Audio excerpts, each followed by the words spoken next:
News tonight, Rivers State Assembly holds impeachment proceedings against Governor Siminalayi Fubara, deputy. House of Reps apologized to National Assembly protesters affected by tear gas. Dozens feared dead as suspected Lakurawa terrorists attacked Kebbi communities. Other foreign scene, President Trump tells first meeting PF Board of Peace that $7 billion raised for Gaza. Good evening and welcome. Good evening. This is News at 7 on Western Spring Television. My name is Damilola Raphael. The Rivers State House of Assembly has halted impeachment proceedings against Governor Siminalayi Fubara and his deputy, Ngozi Odo. The decision was reached during today's sitting after the impeachment process became entangled in legal and political challenges, which sought further action pending the outcome of ongoing court cases and consultations. The State Assembly members in January initiated impeachment proceedings against the governor and his deputy over allegations of gross misconduct. The accusations included demolishing the assembly complex, engaging in extra budgetary spending, withholding funds meant for the Assembly Service Commission, and disobeying a Supreme Court ruling on the legislature's financial autonomy. The impeachment push, which began in early January 2026, soon encountered judicial obstacles.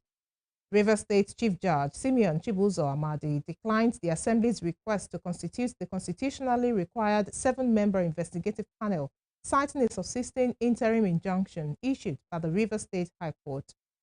Last week, the president was reported to have engaged in a closed-door meeting at the villa with Fubara and FCT Minister Nyesom Wike, the governor's political godfather.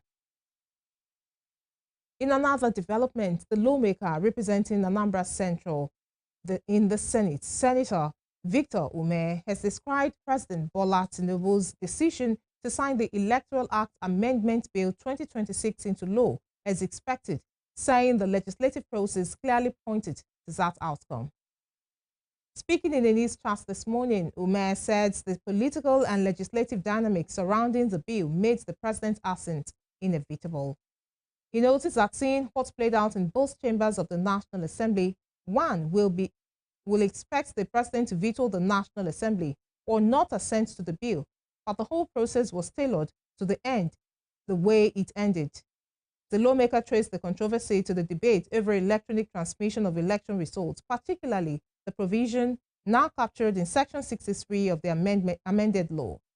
He said disputes arising from the 2023 process, especially claims of glitches affecting the presidential poll, triggered litigations that eventually reached the Supreme Court. Ume noted that the court held that electronic transmission was not expressly recognized by the Act, even though the Independent National Electoral Commission had the power to describe the mode of result transfer, adding that the amendment was therefore aimed at giving clear statutory backing to electronic transmission. The House of Representatives has apologized to protesters affected by the firing of tear gas at the National Assembly earlier this week, describing the incident as regrettable and assuring that the circumstances surrounding it were being reviewed. The apology was delivered by the House spokesman Akin Rotimi at a news conference held to review the Electoral Act signed into law by President Bola Tinubu. The Nigerian police had come under heavy criticism after operatives openly fired tear gas at demonstrators who returned to the National Assembly complex on Tuesday. The protesters were demanding the mandatory inclusion of real-time electronic transmission of election results in the Electoral Act Amendment Bill 2026. Expressing sympathy with those affected, Rotimi said it should never have happened, noting that protesters are entitled and constitutionally protected, and the House is looking into the circumstances that led to the incident. Speaking further at the conference, Rotimi defended the National Assembly's handling of the Electoral Act review process, insisting that lawmakers acted in good faith and in compliance with constitutional procedures. On calls for the Independent National Electoral Commission to conduct a nationwide simulation of its result transmission system, he said the House of Representatives welcomes the proposal. Moving on, Dozens of landlords in Egbejoda and Orisuiye communities in Osun State face the prospect of losing homes built over decades of toil, following a Court of Appeal judgment affirming ownership of the disputed 25-acre land in favor of the judgment creditor, Mrs. Esther Odukale. What began as a long-running land dispute has escalated into a tense standoff, with residents staging a peaceful protest and security operatives deployed to maintain order. Western Springs Television's correspondent, Temitope Ajijola Oluwaola, reports.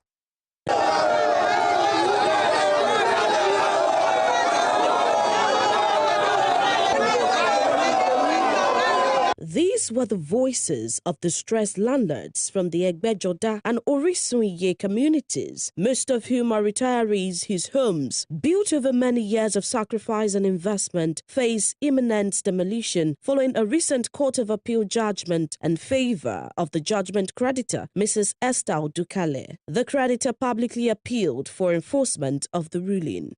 In response, residents of the affected communities staged a peaceful protest, blocking the access road to express their grievances over the looming demolition of their properties. The demonstration remained orderly, with a significant presence of police officers to maintain security and prevent a breakdown of law and order. According to the public relations officer of Orisuiye community, Mr. Olu Olaniyi, approximately 7 residents have reportedly died, allegedly due to shock and distress arising from the prolonged dispute and the threat of losing properties representing years of labor and financial commitment. The dispute dates back several years when an individual laid claim to a 25-acre parcel of land occupied by the communities. The matter subsequently proceeded to litigation, culminating in a Court of Appeal judgment in favor of the claimant. In a bid to seek resolution, about 20 landlords from the two communities traveled to Ibadan to meet with the counsel to the judgment creditor for possible negotiation. However, that describes the 5 million naira demand reportedly placed on each affected property owner as excessive, particularly when compared to the original purchase prices of their respective plots.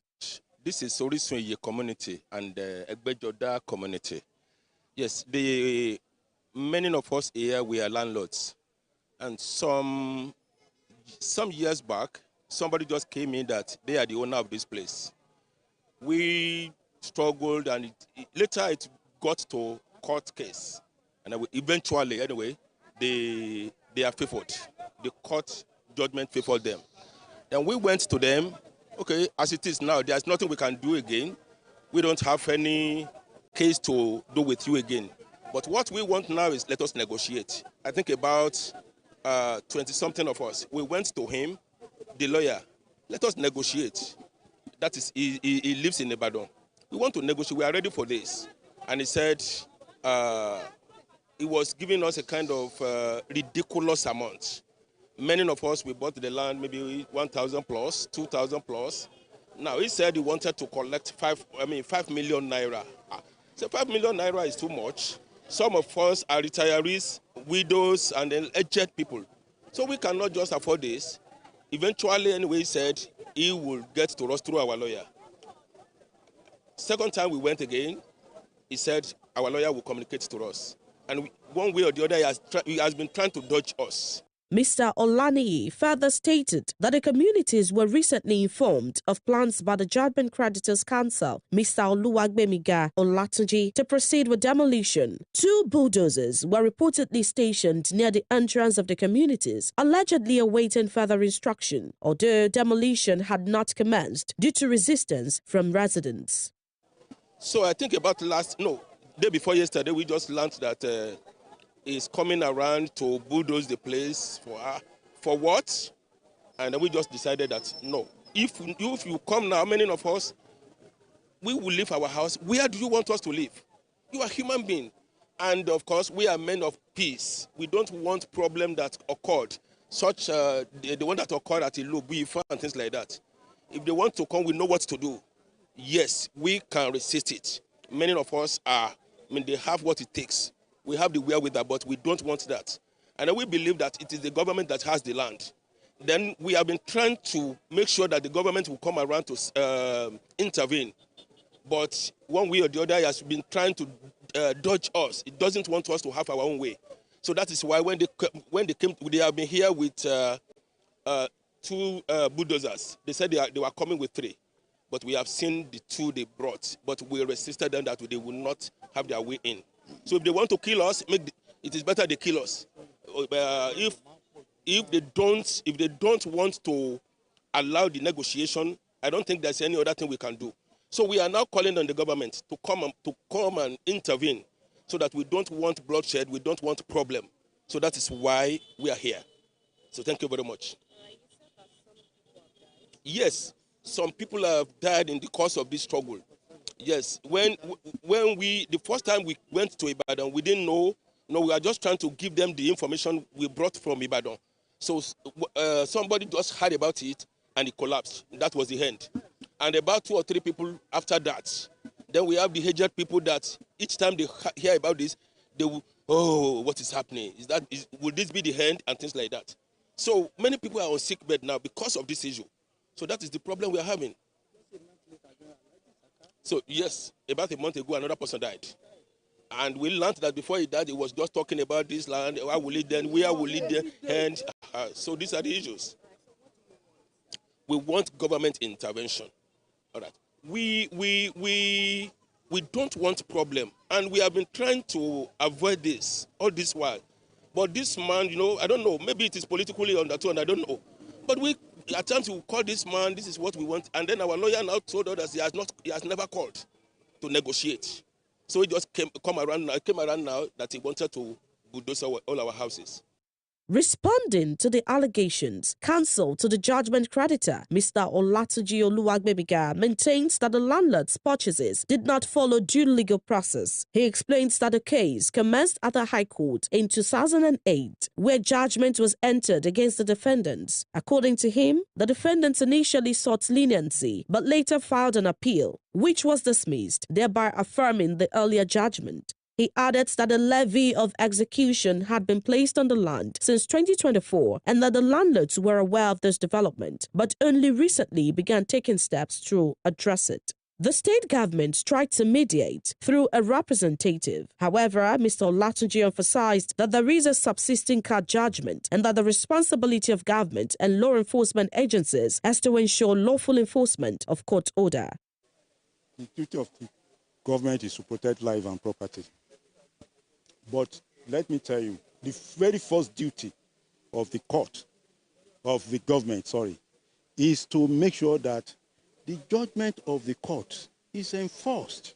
That is what I told the DPO today when he said he came to maintain peace. I said, no, you don't have a duty to come and say you want to maintain peace. Your first duty is to come and see that the judgment of the court is enforced. You have to respect people have to respect the dignity and the majesty of the court.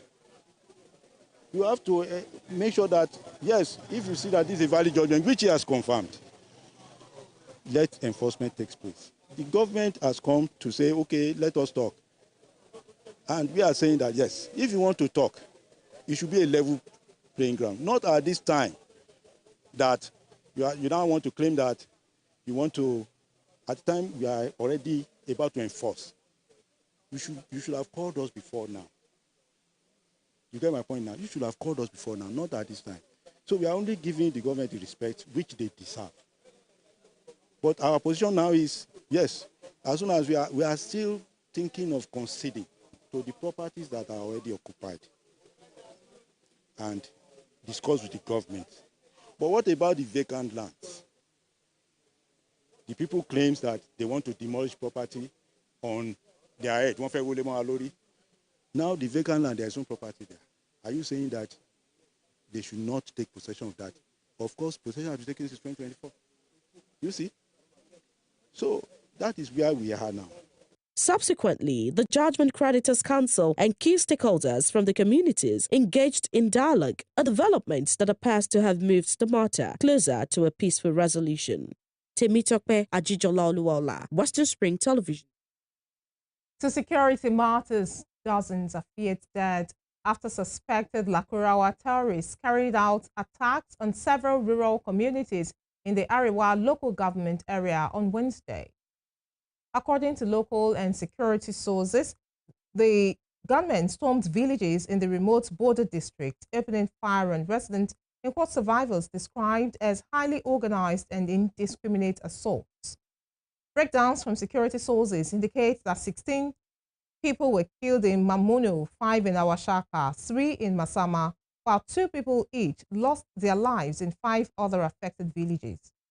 Security operatives have since been deployed to the area to secure the communities, assist survivors, and block possible escape routes for the attackers.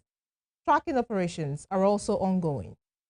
Confirming the incident, the State Police Public Relations Officer, Bashir Usman, said further details would be provided as investigations continue. In Ondo State, gunmen have abducted and killed a traditional ruler, Oba Kehinde Jacob Falodun of Alagamo of Agamo community in Akure North local government area of the state. Police authorities in Ondo State said 6 armed men stormed the traditional ruler's residence on Wednesday and took him away.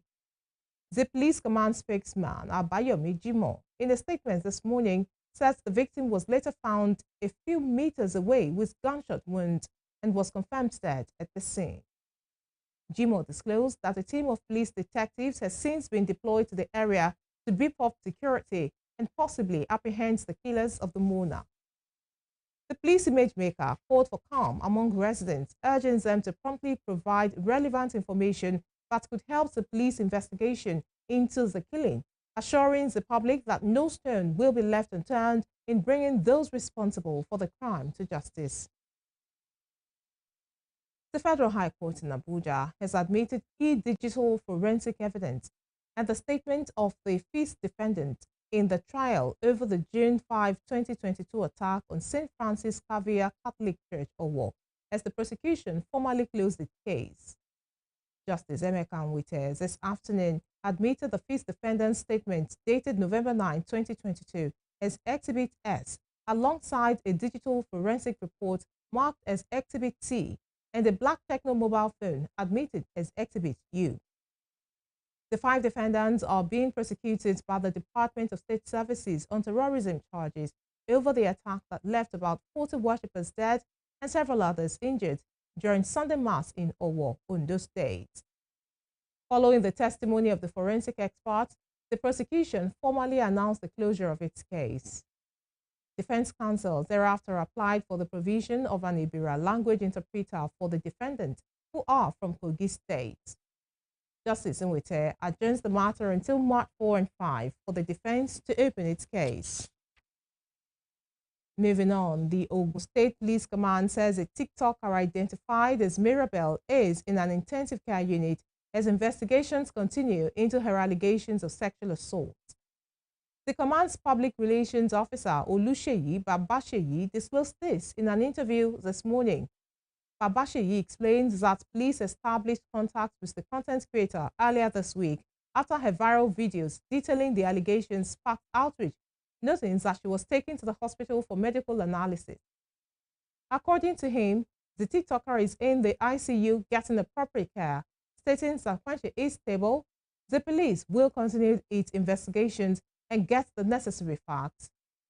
The case has generated intense debate on social media, with some users questioning the authenticity of her claims. But the police image maker wants the public to avoid premature conclusions, adding that invitations have been issued to certain individuals but declined to provide specifics. Mirabel's matter came to the limelight after videos of her, which she posted on Sunday, alleging that she was assaulted, went viral. She claims the intruder forced entry, assaulted her, inflicted injuries on her, and compelled her to ingest the toxic substance. As part of activities marking the 70th anniversary of the Old Students Association of Methodist High School, Ilesha, members of the association visited Oshogbo, the Osun State capital. The visit was aimed at fostering collaboration between the association and the Osun State government and understanding the challenges in the education sector. Here is the report. On the 26th of January 2056, 60 pioneer students walked through the gates of a newly founded citadel of learning in the city of Ilesha, Osun State. They were not just students, they were the foundation of a legacy. 70 years later, Methodist High School, Ilesha, still stands as a towering monument to faith-based excellence and academic discipline. To commemorate the institution's 70th anniversary, the Old Student Association of the Methodist High School, Ilesha, or SAMETHC, gathered for a week-long celebration. The anniversary featured the arrival of guests, a press briefing, and planting of 7 significant trees. Speaking at the press briefing, the national president of SAMETHC, architect Gbenga Akintola of the 1980 set, said the celebration is about thanksgiving in the lives of the people who have contributed to the citadel of learning. While speaking in an interview, architect Akintola highlighted some of the achievements of the Association of the Old Students of Methodist High School in developing the school, which cuts across construction of facilities, procurement of study materials, furniture, solar power, among others. Noting that concerted efforts have been in place for sustained development in the school, as well as the welfare of indigent old students, the national president added that the association is seeking to also ensure sustained efforts in security, ICT, training of teachers, and the relationship between teachers and parents. It's all about thanksgiving, appreciating God for what He has done in the lives of the people that have passed through this great institution, in the lives of the people that have managed this great institution, in the lives of the founders of this great institution, including the church. We take the lives of our students very seriously. And that is why we have the National Welfare Committee that came up with this strategy of having 2 charity groups. One is the Methodist High School Ilesha Endowment Foundation. That is basically to have a foundation that would take care of the development of this great institution even after we have gone. In addition to that, whilst we are taking care of our school and our pupils and our teachers and our principal, we are equally looking after our old students. And for that, we have the SAMETHC Charity Foundation organization. We have the SAMETHC Charity Organization.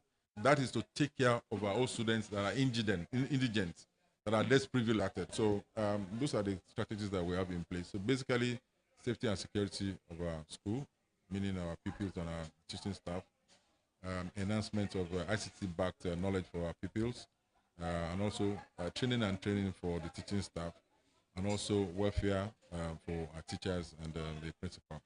Okay. In the words of the National Publicity Secretary, Engineer Oluwaseun Borokini, of the 1988 set, the events are intended to celebrate their alma mater and reunite old students of the school. Engineer Borokini also recounted some of the efforts of the association while saying that she is proud of them. This celebration is just to celebrate our alma mater and possibly to bring all the old students together. You know, this celebration is for everybody. The people that finish as far back as 1960s and the ones that just finished maybe last year. I seen in believing everything, the staff room, the principal's office renovation, football pitch, volleyball pitch, table tennis pitch, so many things. And recently in this program, this 70th anniversary, we're going to dedicate our e-library. So many things that the old student, I'm proud to be an old student of Methodist High School. On his part, Mr. Adebayo Fadugba, an alumnus of 1984 who also doubles as the Lagos State Chapter Chairman of the Old Student Association, gave an overview of the structure of the association, noting that each set celebrates with a project and activities. He added that the school, which has now become a role model to others, has scholarship schemes going on for students. Meanwhile, the principal of the school, Mr. Felix Idowu, who once worked as a teacher for 18 years before becoming a principal, commended the association while encouraging them to keep up the good work. Many tertiary institutions are being sponsored by the SAMETHC and some individual members that have adopted some. So you see that the Old Student Association of Methodist School has become like a role model to many other schools. The roofs, the blocks we have here, check of the same color. It's been done by the old students. And none of the blocks in this school, you can just see, you will not see their hand touching it.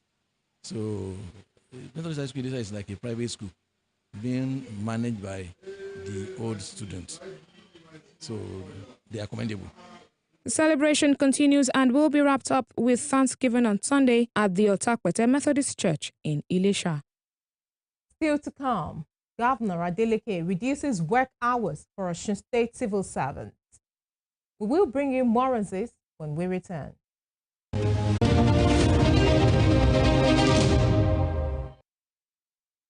You're welcome back. This is still news at 7 on Western Spring Television. A reminder of our headlines. Rivers State Assembly holds impeachment proceedings against Governor Siminalayi Fubara, deputy. House of Reps apologized to National Assembly protesters affected by tear gas. Dozens feared dead as suspected Lakurawa terrorists attacked Kebbi communities. On the foreign scene, President Trump tells first meeting of Board of Peace that $7 billion raised for Gaza. Osun State Governor Ademola Adeleke has announced a reduction in work hours for state employees due to the ongoing Ramadan and Lent fasting periods. Announcing the gesture, Governor Adeleke said the adjustment was intended to support workers during the fasting season. The governor, in a circular issued by the Office of the Head of Service, Anyoleye Aina, dated February 19, further explained that the new schedule would take effect from today. He explained that the gesture is to enable public servants have sufficient time to pray for the existing peace and tranquility in the state to continue unhindered, more so as a gubernatorial election is holding in the state this year. On a rather sad note, 2 people have died following an accident in the Celeb bus stop area in Ward Mile 12 of Lagos State this morning. The Lagos State Emergency Management Agency, LASEMA, said the accident, which happened in the early hours of the day, involved 2 40-foot containerized trucks. LASEMA, in a statement by its permanent secretary, Olufemi Oke Osanyitolu, said preliminary investigations revealed that one of the containerized trucks rammed into another stationary 40-foot containerized truck from behind due to excessive speed. He disclosed that the impact of the collision resulted in the driver of the moving truck and his motorboy being trapped inside the truck cabin. Despite rescue and recovery efforts, both victims were confirmed dead at the scene. LASEMA said recovery operations are still ongoing, and there are also moves to evacuate the affected trucks and the commodities to restore normal traffic flow. On the foreign scene, U.S. President Donald Trump told the first meeting of his Board of Peace